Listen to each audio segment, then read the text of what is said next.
The world had always been a place of uncertainty, but nothing could have prepared us for what was to come. It started slowly, just like any other virus outbreak.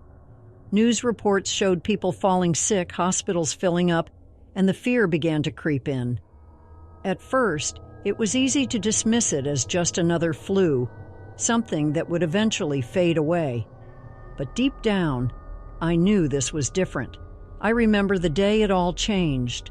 I was sitting in my small apartment, watching the news as they reported the first case of COVID-19 in our city.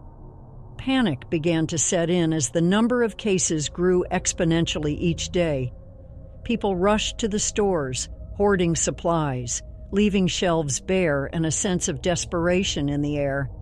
I, too, stocked up on essentials, hoping that if I stayed indoors, I could ride out the storm.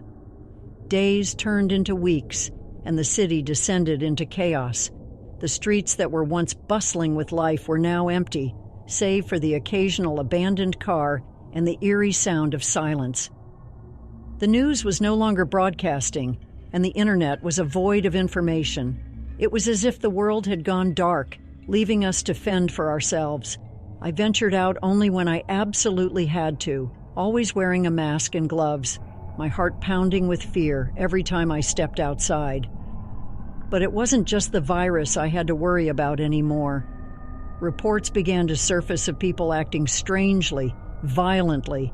They would attack others, biting and scratching, as if they had lost their humanity.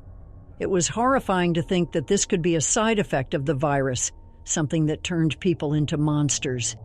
One evening, as I was cooking a meager dinner, I heard a faint scratching at my door. My heart raced as I cautiously approached the entrance, peering through the peephole. My blood ran cold as I saw a figure standing there, disheveled and covered in dirt.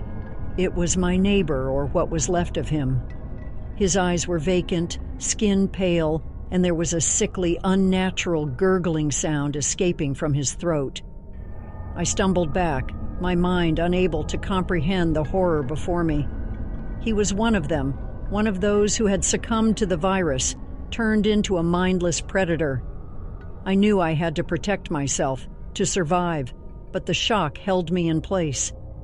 It was only when he began to slam his body against my door that I snapped into action. I grabbed a heavy bookend from the shelf and held it tightly in my trembling hands. The sound of splintering wood filled the air as he managed to break through the door. Adrenaline surged through my veins as I swung the bookend, striking him on the head with all the strength I could muster. He fell to the ground, twitching and convulsing, until he finally lay still. Tears streamed down my face as I realized the world I once knew was gone.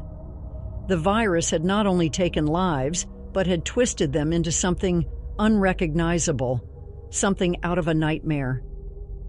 With a heavy heart, I cleaned up the mess, barricading my apartment as best as I could.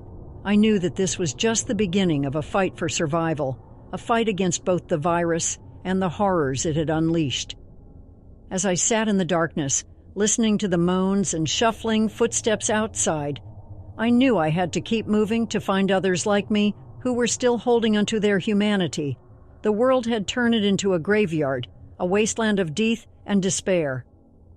But I was determined to keep living, to keep fighting, in the hope that one day the dawn would break on a new world, a world without the chilling grip of the undead.